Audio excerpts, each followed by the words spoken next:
Getting our friends together isn't as easy as it used to be. We get it. Life comes at you fast. But trust us, your pals are desperate for a good hang. And when they hear you stock the party with drinks from Drizzly, they'll be banging down your door. Let Drizzly, the go-to app for drink delivery, take care of the supplies. All you need is an excuse. It doesn't even have to be a good one. It's your dog's birthday. The loquats are finally ripe. Whatever.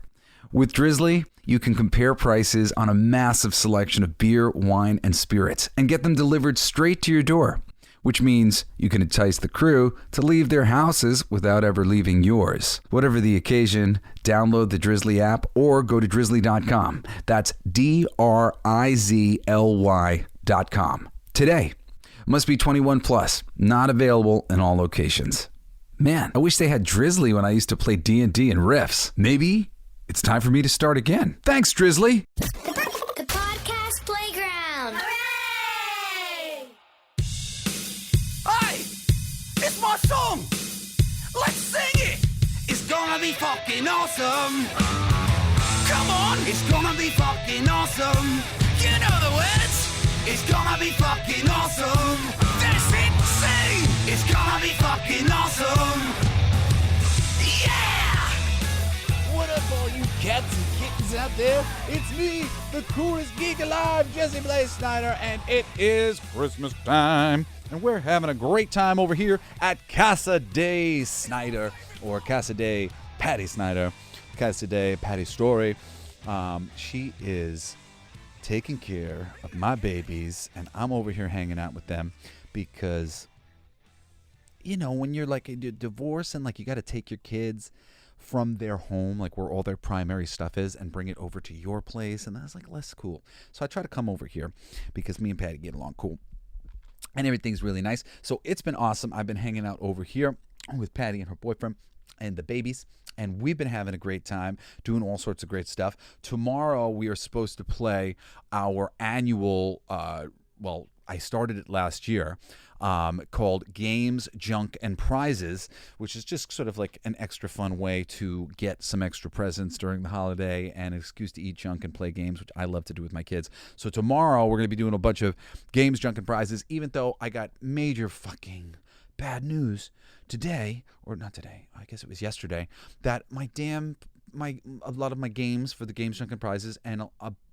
half of my prizes, I accidentally shipped them to my parents' house in California. So I had to return everything, and now I don't have the prizes, and I don't have the games, and I got to go out to the store later today and see if I can cobble together what this was supposed to be. So I'm a little bummed out right now. But we're going to get into the awesome spirit of the season. I'm really giving myself hard work next year when it comes to Christmas. I'm like, what do I do now? As I'm going to cover, I covered the greatest non-traditional Christmas movies. We did a list of the greatest Christmas movies that you've probably never seen or heard of. And now we're just doing baseline, the literal best Christmas films and specials of all time. And, I'm not going to make it like a super long episode or talk about these things too long because, I feel like for the most part, most of us know and are familiar with these movies. But I feel like everybody's going to have at least one or two or three that isn't on their list. And granted, some of these have gotten a little bit of coverage on my previous episodes because there's non-traditional Christmas movies that, I'm sorry, they're my favorite Christmas movies, period. And those are the ones that I like to watch. And if I'm making a list of the hands down, the greatest films to watch at Christmas, they're on it. And some of those movies that were the ones that not everybody knows about that I did last week, they're going to be making it onto this list as well. But for the most part, a lot of the stuff that's on this list, and I'm doing 12, or rather, I'm doing 13. I think I'm probably going to title the episode "Nightmare Before Christmas" and 12 of the best, 12. Literal best or something like that, the best of all time. And so at number 13, it's Nightmare Before Christmas. And, I'm not like a huge Nightmare Before Christmas super fan. I'm not the person who's like running around in all like the Jack Skellington stuff and whatnot. But I appreciate Nightmare Before Christmas. It's beautiful. It's cool. It really is atmospheric. And I totally enjoy watching it during the holidays. My children really enjoy it. And, it is a great one. I think really in particular, it fits in this wonderful place where like after Christmas goes by, after Halloween goes by, and you get into Thanksgiving and whatnot, you end up seeing that guy coming out like the end of November or the beginning of November. And I just think it's wonderful to have movies that are like that. I talked about Ghostbusters 2, and what a great New Year's movie I've always felt that was. Just the music and the feel good and everybody out there celebrating in the street and the Statue of Liberty. And I wanted to make kind of a special mention of that as a New Year's movie. So this is kind of the version of like before that in the countdown to Christmas. And that's why I did 12 today, even though I've got a few honorable mentions. It was hard for me to completely narrow this down. And I kept going like, am I just being like the popular asshole picking this thing? But I just really tried to think about these movies from just a practical standpoint of how often I find myself watching them. Do I still enjoy them? Have they gotten old or whatever else? And this list of 12 really for me has not. And the start here, and I'll give you an alternative if you're one of the people who's likes the Mystery Science Theater that made fun of this movie and thinks it's maybe a little too low rent or whatever else. But this film has some of my favorite songs, especially Christmas songs, like ever written. This is one of my favorite musicals ever done. It's an Italian movie. It's dubbed. My mother grew up watching this and turned me on to it when I was a little kid, and I still really just believe in the magic of this movie and so many of the ideas that are on display in this movie, and I hope that more is done with it. And a lot of people nowadays don't really know about this guy. It's one of those movies that kind of slips under the radar for most people, and it's called The Christmas That Almost Wasn't. I believe it was number 2 on my list of great Christmas movies that you've probably never heard of or never seen. I highly recommend The Christmas That Almost Wasn't. Just do go into it recognizing that it is a lower budget movie, and the scale of it is going to be, commensurate with that. It's kind of like some play that was put on by the local town or whatever, but it's well performed. The actors are very charming and sweet. The songs in particular are just really, really, really awesome.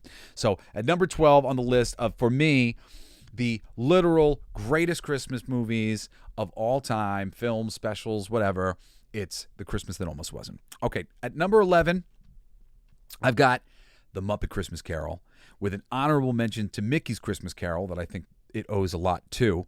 Both are fabulous films. Mickey's Christmas Carol is such a classic. It's all covering the Christmas Carol thing, and I'm going to get to another version of the Christmas Carol by the time we get to the end of this list that I talked about earlier in the week. But as comedy Christmas carols go, Muppet Christmas Carol is the best one. Mickey's Christmas Carol is also damn good beside it. There are other good ones that play on the Christmas Carol bit, from the Jim Carrey one, and there's the Scrooged with Bill Murray, and I enjoy those movies. But I think for consistency and just always makes me happy to put them on, Muppet Christmas Carol and Mickey's Christmas Carol, those guys, really, I put it as an honorable mention, but really, they kind of are very similar for me. It's hard for me to pick between those two movies. I think they're doing a lot of the same things, though, and maybe Muppet Christmas Carol has a little bit extra to offer. I think it's a little bit of a longer film, a little bit more like a film. It was released in theaters and stuff, and the Mickey's Christmas Carol was like a holiday special that was made for television, I believe. So those two, great. At number 10, we've got Will Ferrell in Elf. It's so funny because it's so classic. It's funny how things become classic so kind of quickly when it's right. And Elf was just right up the middle. I'd heard recently that Will Ferrell wasn't sure about doing it. He thought it was going to be stupid and that people wouldn't like it, people wouldn't get it or wouldn't think it was great. And Elf, dude, it's just tried and true Christmas movie. It's so quotable. There's just so many wonderful scenes in that movie. And I mean, the performance of Will Ferrell is just unbelievable. And, just really just owning that innocence and that silliness and really taking it all the way, and tons of great cameo characters from Ralphie from A Christmas Story, and Bob Newhart narrating the piece, and Peter Dinklage playing, you're an angry elf. That movie is really, really awesome. And it didn't make the list, but it's another Will Ferrell movie, and I want to say an honorable mention here because I really like it. I haven't been able to spend enough time with it to call it my favorite of all time, but every time my kids put it on, I'm laughing my ass off, really engaged with it, and both of the movies, the sequel, which is a Christmas movie, and the first one, which is a movie called Daddy's Home with what is it, Mark Wahlberg and Will Ferrell. They really are great together. Mark Wahlberg's a great straight man, and they really play off each other really well. And the Stepdads film, in particular, I mean, the first one's great, and the sequel, which is a Christmas movie, just kind of makes the sequel special and different enough because it just is themed around Christmas. I actually highly recommend that one, especially if you're somebody like me who's got kids and has a family, especially if you're somebody who's dealing with divorce. I think it's been real catharsis for my kids to watch that movie and experience that it's normal, that plenty of people are dealing with a slightly different version of Christmas than a family that isn't dealing with any divorce on any level, and that it can all be good and positive and just like Christmas. It's just normal. So I really like that one. And like I said, if you have anybody who's in similar situations, kids or whatever else, or you've been in similar situations, I think you'll appreciate it that much more. And I think that's kind of the reason why I didn't even consider putting it on the list, because I'm like, I don't know if I'm compromised by the fact that I deal with a lot of the things that are going on in that movie, so it appeals to me. But I do highly recommend Daddy's Home too. And as a little honorable mention next to Elf, because another great Will Ferrell one. What up, guys? Jesse Blaze Snyder here. And whether your resolution is to save money, eat better, or stress less, HelloFresh is here to help you do all three. Say hello to your most delicious year yet with fresh ingredients and chef-crafted recipes at a price point you'll like, delivered right to your door. So you've resolved to actually sit down and eat dinner around the table like me. But what do you do about those nights when your schedule's packed, like mine always is? Turn to HelloFresh's lineup of quick and easy meals, including their 15-minute recipes designed to help minimize mealtime stress. It's really awesome, actually. My brother, Shane, he was doing Twitch, and he had a sponsorship from HelloFresh. So me and my girlfriend at the time, we got a bunch of HelloFresh meals, and we ended up doing it for a few months because it was just awesome. It was super convenient. The biggest thing about it that I liked was that I didn't feel like I was wasting food all the time because everything was cut into portions exactly what you needed for the meals. And the meals were delicious. My girl was making them mostly, and I mean, they were really great and usually pretty easy to get done, fast and stuff. I really highly recommend HelloFresh. It's quite a cool experience to just have that food show up to your door. Here's the directions. Here's everything pre-cut. And, you're just cleaning up the dishes to get it done. So go to HelloFresh.com/CoolGeekFree and use code CoolGeekFree for free breakfast for life. I'm so excited to offer that to you. One breakfast item per box while subscription is active. That's free breakfast for life at HelloFresh.com/CoolGeekFree with code CoolGeekFree. HelloFresh, America's #1 meal kit. Do you ever feel like life is a never-ending series of lessons while you try to find purpose, meaning, and answers? I am Vanessa Fontana, the host of Figuring Shit Out, a podcast where we undertake self-help, coming of age, and healing. As I live my 20s in New York City figuring shit out myself, I've realized that if you spend your whole life trying to get your act together, you don't have a life. You have an act. On Figuring Shit Out, every Sunday you get to normalize the journey of not knowing and be guided into living your life with more intention and ease. Okay, at number 9, we've got Dr. Seuss's How the Grinch Stole Christmas, the Jim Carrey live-action one. I know a lot of people love to hate on this movie, but it is truly brilliant, man. you really got to just kind of relax a little bit and watch it if you're not getting it, because and it is frivolous. Like, it is relatively frivolous. So much of the fun, the things that are in there that are great, but the foundations of The Grinch is just a great story, because it's about somebody who's different and somebody who doesn't appreciate the same things everybody else appreciates, and people don't appreciate him. And it's a very foundational thing. Everybody feels like a villain on some level or misunderstood on some level. So, I mean, The Grinch's tale is timeless, and it's expanded upon here, and a lot of the expansion stuff isn't necessary per se or is silly or whatever, but the foundations at the heart of this movie are just strong enough that plus 100 really great, make you laugh out loud gags and one-liners, and I mean, there's at least 100, maybe 200 in that movie. I mean, there's so many great moments.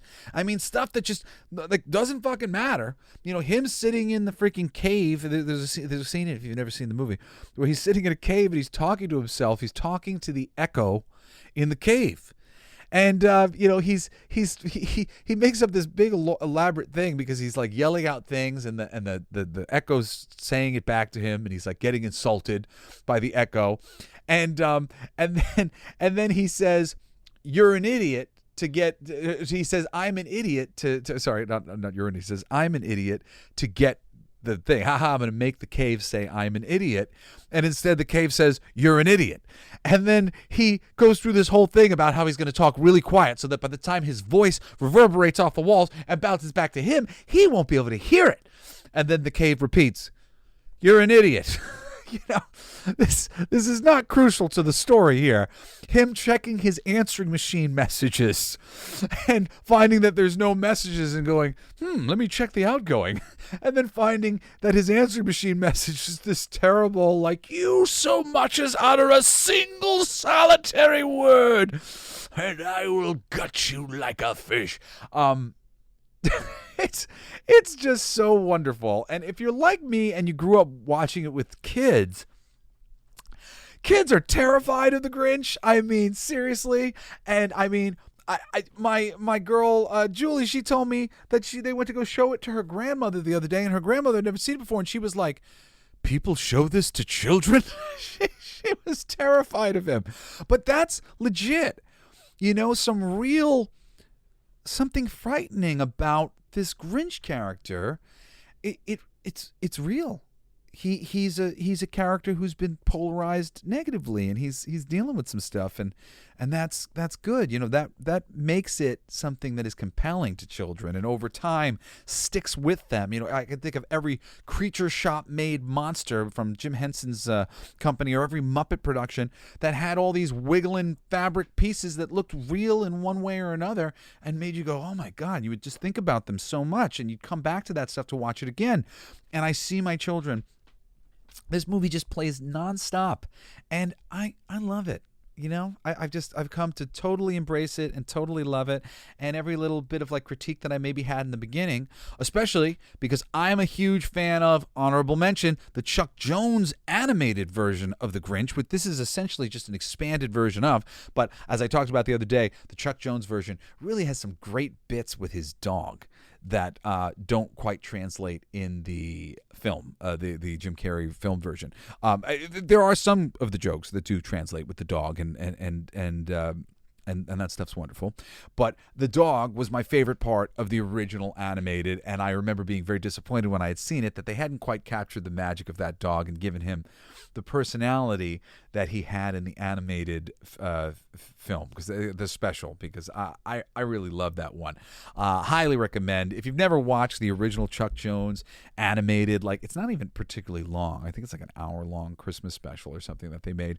But it's produced by the people who produced the Bugs Bunny cartoons and Daffy Duck cartoons, and it just has that same vibe, and like wonderful. Always hits me in the feels to watch that. And Dr. Seuss's How the Grinch Stole Christmas has absolutely become an all-time favorite Christmas movie for me and my family. And I mean, honestly, I'm not sure there is another Christmas movie that is watched as often by my children. and so I see it a ton, and I still love it. All right, at number 8, maybe a second to watched not quite as often as Dr. Seuss's How the Grinch Stole Christmas, but close, is Tim Allen's The Santa Claus. I fucking love this movie. I don't know if it gets as much respect in the mainstream, like not respect in the mainstream, but like respect from critics. It's like so many of these movies, I'm like I don't know if critics are being dicks to these movies, but I mean seriously, anything that can stand the test of time, the way all of these are, but the Santa Claus in particular. And, I can't stand by the sequels. The sequels, just kind of get lesser and lesser in quality. But the very first Santa Claus movie it nails it. I mean, his performance is so wonderful. It's one of the reasons why, Tim Allen will always be, an actor who people will appreciate and adore. And other things that he's in will always stand the test of time, because he has a few movies that really you identify him with and shows or whatever. And this is one of them, the Santa Claus. If you've never seen the Santa Claus, it's just so fun and simply clever, and really holds a central message about magic and faith and sort of believing in the possibility of things that is wonderful, and you can't get too much of that in any Christmas movie. The power of belief. There's a great moment with Scott Calvin's son, he's sort of like the heart of the movie to some degree, and and he says, "Seeing isn't believing. Believing is seeing." He said, "Have you ever seen $1 million?" It's like, but that it exists, right? And just the subtle message of that, of belief and like believing in things beyond what you know and what you could see. I love the movie. Always enjoy it whenever I can put it on. And lots of little bits of it choke me up, and just some great comedy, just great comedy, physical comedy, and wonderful stuff of Tim Allen transforming into Santa over the course of the movie, resistant at first, eventually embracing it. It's all so charming and wonderful. And if you've never seen Tim Allen and the Santa Claus, get to it. All right. At number 7, this is a little bit of a weird one for some people, like I think, who haven't watched it because it just seems to them like not a Christmas movie or something. And it isn't like the most traditional of Christmas movies, but it definitely takes place during the holidays with lots of different people going through lots of different things. It's a story about romance.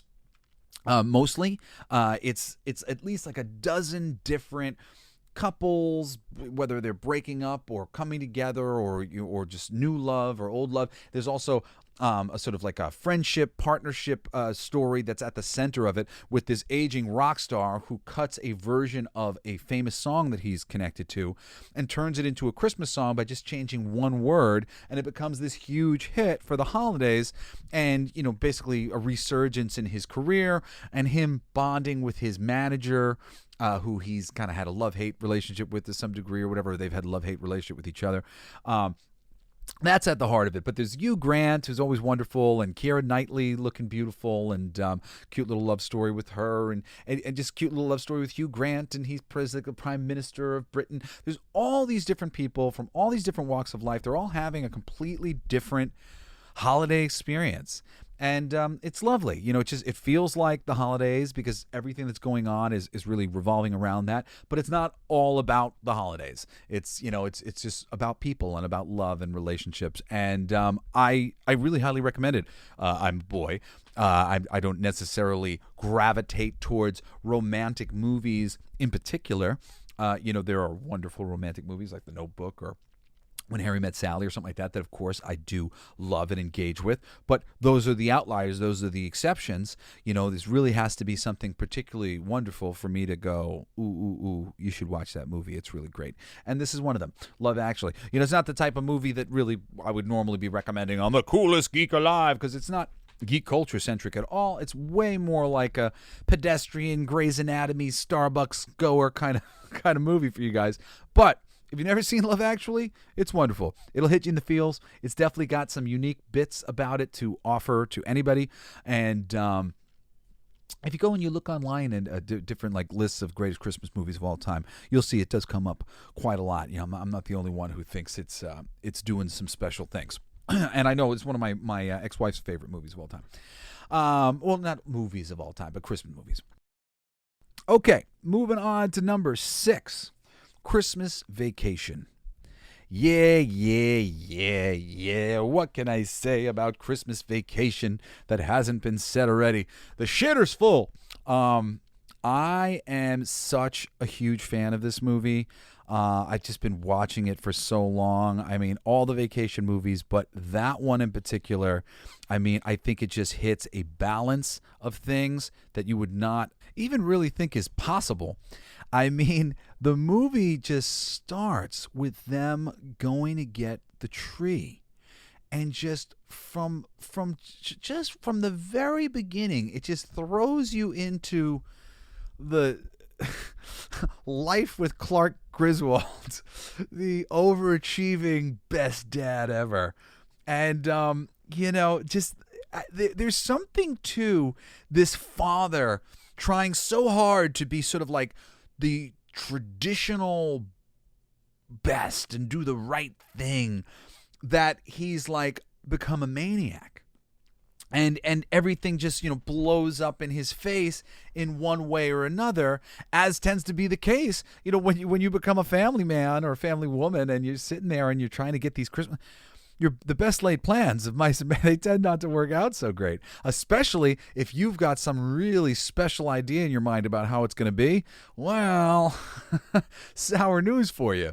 So, I mean, from the actual events, that they might be attending or trying to do, all kind of going wrong in one way or another, like they forgot their axe, so they have to dig the Christmas tree out of the ground at the beginning of the thing, or the climax of the movie, which I don't want to spoil anything here too much, but it revolves around Clark having trouble with his job.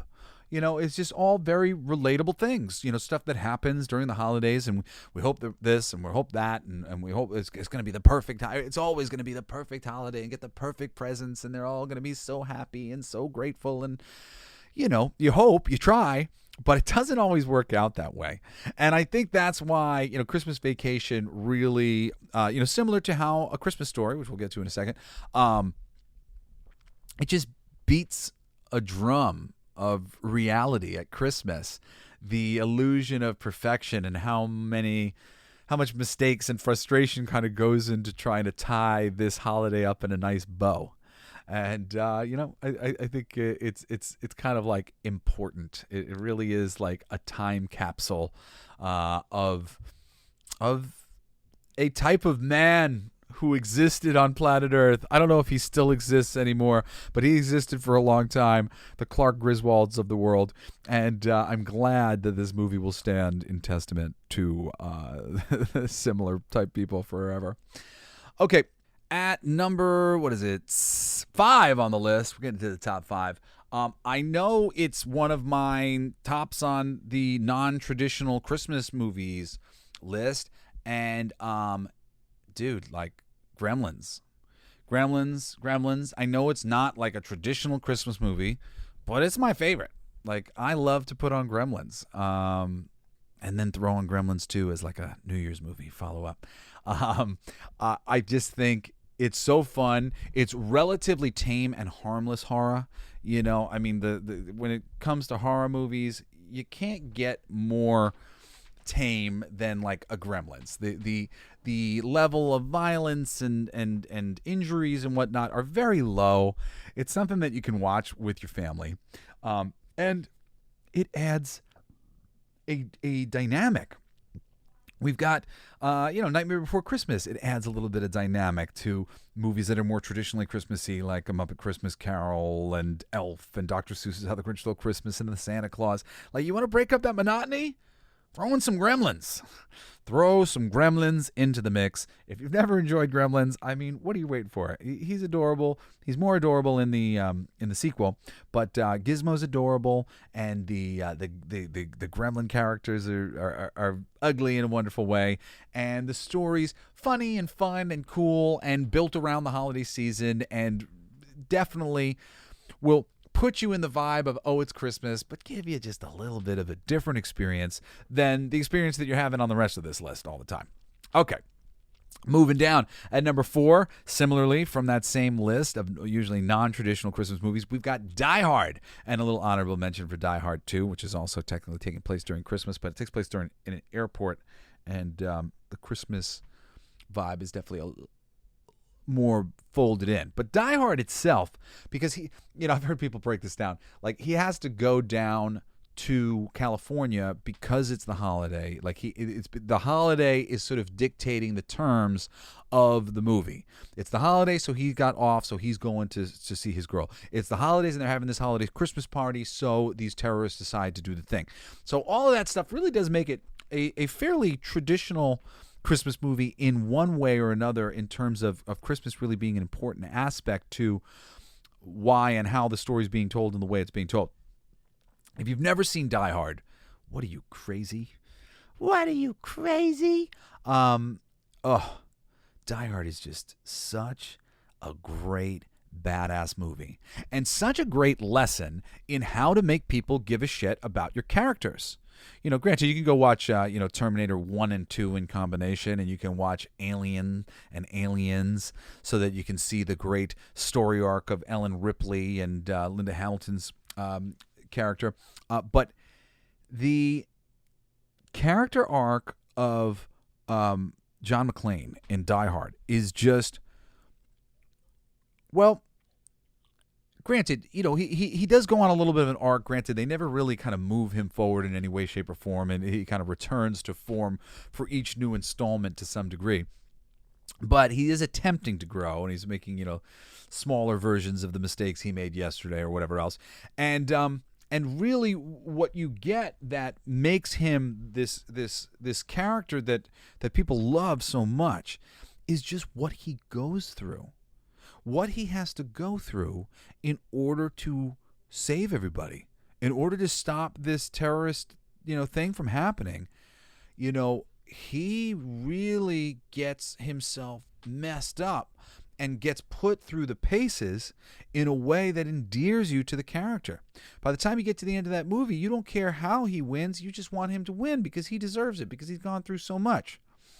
And he's made us laugh along the way. And even though he was clearly going through a lot of pain and whatnot, the journey that and the paces that McClane is put through in order to achieve a victory, to get to the other side and win, as the hero, it is well earned. People should be taking notes. This is how you make a character work with the audience. A lot of times nowadays, they love to put women into these leading roles and make them badasses, and I have nothing against that, but the way you make somebody badass is by demonstrating what they are willing to go through, what they will do to get what they want. Not like right through that door, and then they go right through that door. Through that pit of sharks. Like that's what you have to do. You put them through a pit of sharks. Go into that watery pit filled with sharks, and when they make it out the other side, you go, aha, he's earned it. Or they've earned it. She's earned it. Whoever's earned it. They've earned it. Look, they've made it through the pit of sharks. And if you put a lot of different pits of sharks all around, and they're all different, interesting in different ways, and they demonstrate different bits of character and forthrightness and willingness to really push and hurt and feel pain to get the important thing that they want, that's it. That's what convinces the audience that thing that they want is worth it, is real, is cool. Like what are they going through? What are they willing to go through? Die Hard.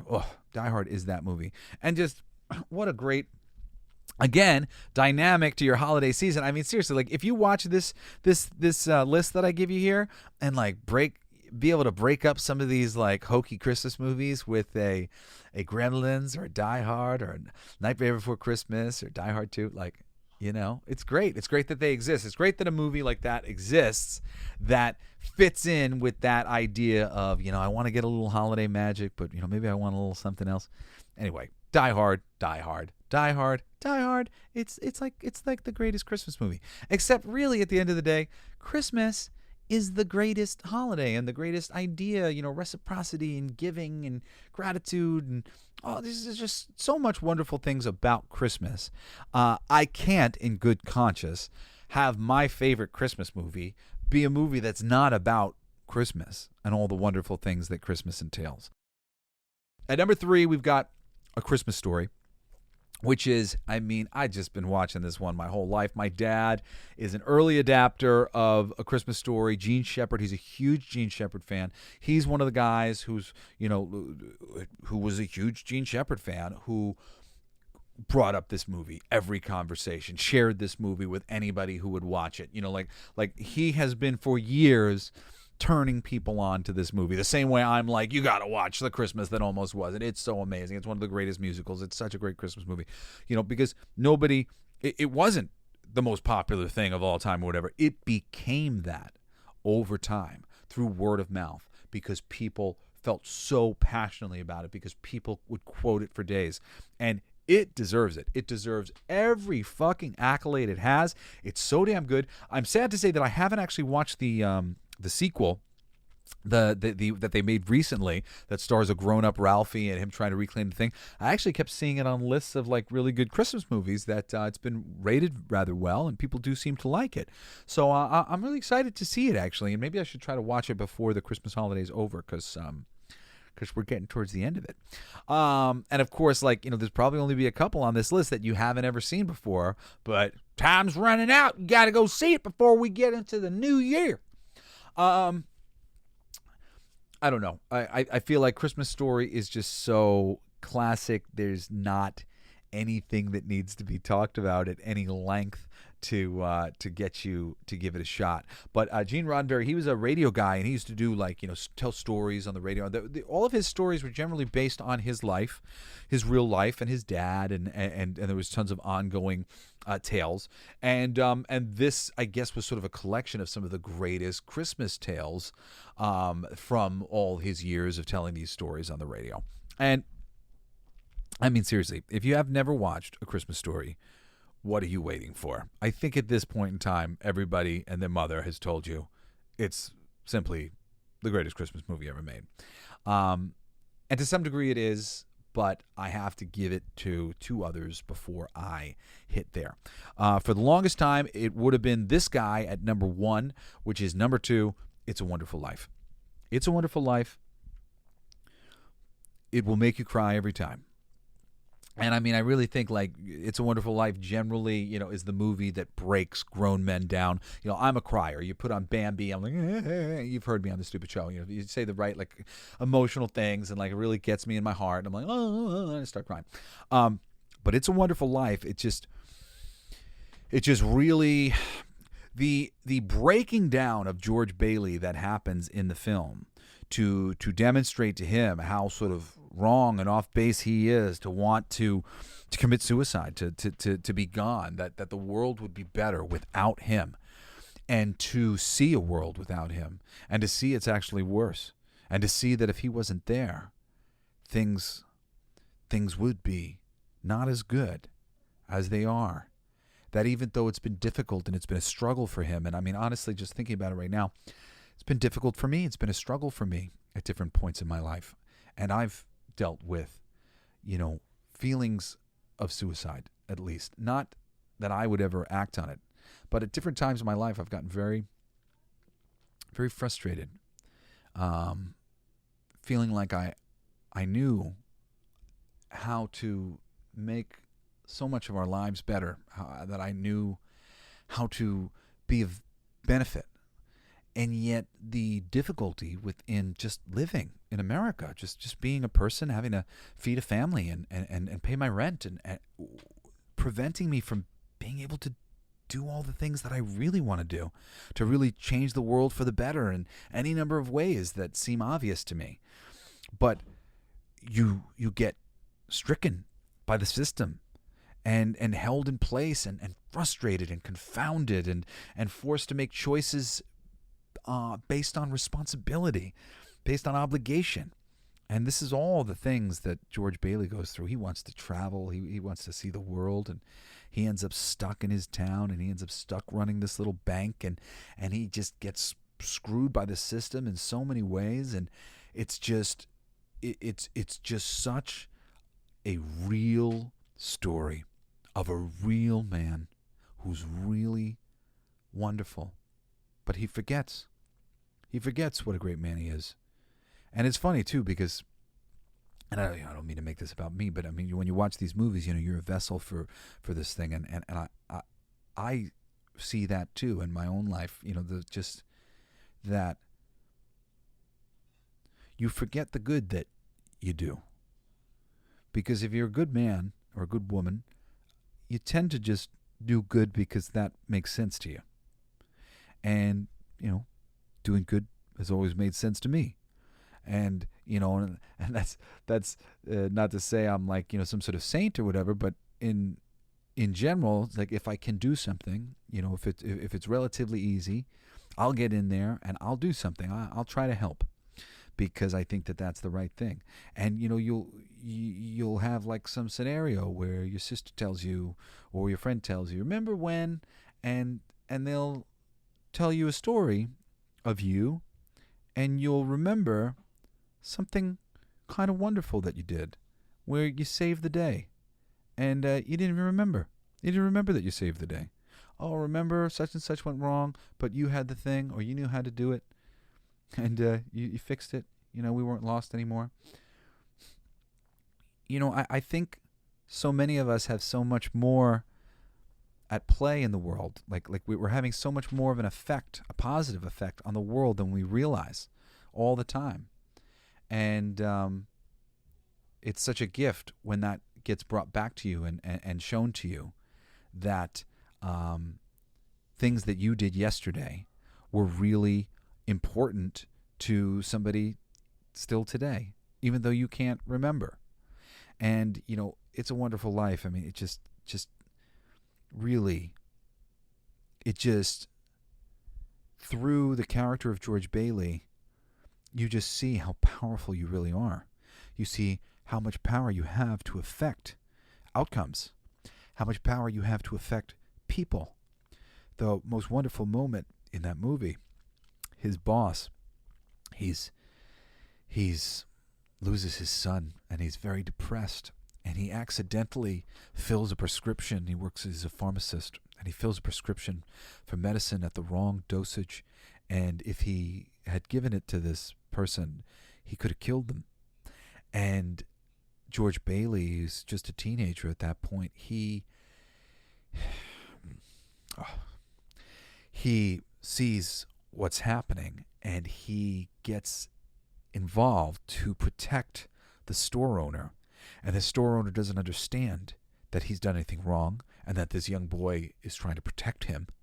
And he actually really goes after George, and I think he might hit him, but he's pretty rough with George. And George tells him, I'm sorry, but you put the wrong medicine in the thing, and you could have killed them, you could have hurt them.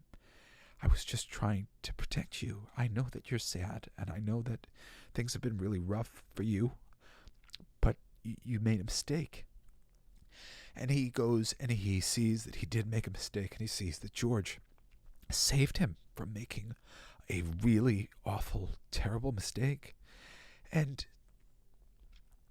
you don't even know, that doesn't happen like that, so dramatically in life, but all the time you are there and you said something. Who knows what it was that you said? You may have just noticed the trees or noticed a flower or said something that somebody needed to hear. But we are affecting people all the time. And we have great power in what we do with our energy, knowing that we can affect other people, that we can make other people's day. I always like to tell this story just because I remember it so clearly about this kid who was with his family, and he had some really funky hair. I don't remember what it was, but it was cool. It's like 2 different colors, and it had been done in a really cool pattern. I'd never seen anybody with hair like that before. I thought it was very cool. So as soon as I got out of the car, because I saw him there, he was like going into his car with his family, I go, dude, awesome hair. And his whole family looked at him, and I could read the energy very clearly. And I don't remember there was a couple of things that were said that kind of led me to believe what I was perceiving, which was not only has his family not been particularly supportive of his fucking hair, they've been goofing on him and making fun of him and making him feel bad about it. And now, Jesse, somebody who looks cool, I got tattoos, and usually I got some rockin' clothes on and whatnot. Somebody who was kind of in his ilk. He was a rockin' kid, and the rest of the guys in his family, they weren't exactly rockin'. So he's being rockin' and feeling cool, like that's the thing. And his family's making fun of him. And then somebody who's cool and in their power and a similar kind of vibe to him sees him and goes, "You look awesome, man." And I'd never given somebody a compliment where they just so clearly like, I mean, just it was as if I pasted the biggest smile on this kid's face, like I just put it on his face, but it was vindication. He was vindicated. I vindicated him. I didn't know that I had that power. It just so happened that I was the right person to come along and say, "Hey, good job," to the right person who needed to hear it from somebody like that. And who knows who you might be, a brother or a sister or a father or a friend. There's so many different things that you could be, to be Johnny on the spot, to be the person, the right person. And what a terrible thing it would be to lose a man like George Bailey, or a man like you who's out there doing the right thing, being Johnny on the spot and trying to be positive and cool. And just whenever I watch It's a Wonderful Life, it just fills me with gratitude and reminds me how the smallest things can be so important and we can't forget. So I'm going to watch It's a Wonderful Life before the end of Christmas, because I have to watch it every year. Because it's just that wonderful a movie. And Die Hard doesn't do this to me. And Gremlins doesn't do this to me. And Christmas Vacation and Christmas Story doesn't do this to me. None of these movies on this list do this to me, except for the one that's next. It's a Wonderful Life is one of the greatest films ever made. Period. It's just incredible. And if you've never seen It's a Wonderful Life because you're young and it's a black and white movie and it seems old, don't be a fool. Go watch It's a Wonderful Life. I promise you, there's literally nothing about it that doesn't stand up. The editing and the writing and the acting and just everything. It's wonderful. It's wonderful. It's a Wonderful Life, and it's a wonderful movie. All right, at number 1, and I won't spend, I guess, too long talking about it, because I do talk about it at great length the other day on my Christmas movie list of things that you might not have seen, that might have gone by. It is the single greatest Christmas film, one of the greatest things I've ever seen. It's like 2 hours and 45 minutes, I think it turned out being. It's a 4-part Christmas special. FX, A Christmas Carol, produced and released in 2019. Me and my family were staying in a cabin together. And my family, I mean, we are just all just a creative powerhouse. Just writers, all of us, and, intellectuals and entertainers. And we know good stuff. And my whole family was just mesmerized, starting with me and Shane. I think Shane was the one who started watching it. He was wild. I came in on him watching it, and I'm like, what is this? This is great. And it was like one of those things where like I missed a whole bunch of the beginning, and I'm like, well, I'm going to have to go back and watch the rest. And I ended up watching this movie not 3 complete times because I had missed the beginning, but in going back to rewatch the beginning that I had missed, and I watched it all the way through, and then I watched it again in its totality just on this first weekend in 2019. Not weekend, I guess we were there probably for a week, but for this Christmas week when it had come out. I don't know exactly how it was that we were able to just kind of watch it on the spot, but we were able to watch it on demand. And I'm sad to say that I've never actually read A Christmas Carol. It's a book that I've downloaded onto like my phone and my iPad a few different times because I want to read it, and one of these days I will, because it's one of my favorite stories, in general, a story that's been retold and remade a couple different times in different ways. Not a couple, but a lot.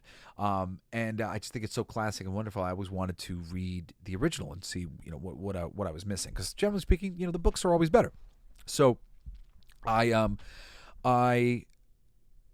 can't say for sure of like, is this an accurate adaptation of A Christmas Carol? I don't know. But it is the most powerful adaptation of A Christmas Carol. It is perhaps the most powerful story that I've ever seen. It's compelling all the way through. It kicks off basically with Jacob Marley waking up in purgatory. And there are a number of depictions of purgatory, and they're very interesting. There's this like land of all these dead Christmas trees, and this man, this spirit, who's taking them all to burn, and he's taking all these toys and just all these old things, and it's one of the the main spirit, played by Andy Serkis, who gets you kind of into the story and basically explains to Marley that his fate is tied to Ebenezer Scrooge. And if he doesn't help them to change Scrooge's heart, he, Jacob Marley, is going to be stuck in purgatory forever. And Marley's like, you're talking about the literal worst person I know. There's no way that I'm going to be able to do what you're asking me to do. And the whole movie is, it's fucking heavy. Not to say that there's not some wonderful bits of humor and relief within it, but it is so powerful, so meaningful. You see how a person becomes a Scrooge. You beautifully, tragically see how a person becomes a Scrooge. And they give backstory to was it Melinda Cratchit, the wife of Bob Cratchit, and why she hates Scrooge as much as she does. I don't recommend this movie for all ages. It's a mature film. The themes are important. It deals with rape, and Scrooge is the victim. And he was sold to his headmaster by his father for money, and was left there during the holiday season every year for a while to basically be this piece of crap's plaything. The way the story unfolds in this series, you will never hate a character and feel for them so much at the same time, because it's so dark and rough. The happy ending feels so just and deserved and just wonderful. I can't recommend this enough. It is one of those few films that comes along and just makes you go, wow. I forgot that I could feel so deeply. I forgot that I could find such meaning in a film, in a TV show, in a story, in a bunch of actors. It is transcendent. Very much like It's a Wonderful Life in so many ways, but a little longer and a little grander and that much more magical and tragic and powerful because of it. I can't recommend FX's A Christmas Carol starring Guy Pearce more. I can't recommend it any more than that. Andy Serkis is in it as well. It is fucking phenomenal. Fucking awesome. Anyway, I went longer than I thought I was going to because I wanted to talk about all these Christmas movies and they're fucking great. So it happened. Anyway, I hope you enjoyed hanging out with me, going through these Christmas movies. We'll be getting back to like normal business as usual probably this coming Wednesday because I've kind of exhausted all of my bits about Christmas that we can do. But I'm really excited for the new year. I hope you guys are too. It's so awesome to have been doing this show now, not quite for a year because I started like a few months into last year or whatever, but just going through the first holiday season and doing this and being a podcaster all through this holiday season, which is new for me as this is my first like full year of doing the show. Now I'm not quite there yet, but I'm getting there. I'm actually getting really excited because we're going to be approaching episode 100 of the podcast pretty soon. If I'm not careful, I'm going to miss the count. So I better actually go and count up and find out where we're at. But it's going to be coming pretty soon. Anyway, you know me, I make the comic books. My company, Blacklight District Studios, has a great book that's up on fundmycomic.com/fucking. It's our book called Fucking for Our Future. It's an awesome sci-fi comedy. Highly recommend it. We're like in like kind of the pre-order stage at Fund My Comic, and then it'll be going over to Kickstarter in like a month or a little less than that. If you want to email me, you can at jesseblaze@jessesnyder.com. I am your passionate geek culture commentator, Jesse Blaze Snyder, and I love you so much, and I look forward to hearing from you. You can also reach out to me on Twitter. I'm Coolest Geek JBS. Thank you for listening to my show, and I hope that you'll join me again next Saturday and this coming Wednesday for another ass-kicking episode of The Coolest Geek Alive. Merry Christmas and Happy fucking New Year! Love you all. Bye. Countdown to Christmas, countdown to gifts, countdown to smiles on all our lips, countdown to peace on earth and peace of mind, countdown to bliss, countdown to Christmas. On the first day of December, we start our countdown to Christmas. Like all good things, it comes slowly. Anticipation gets us through it, but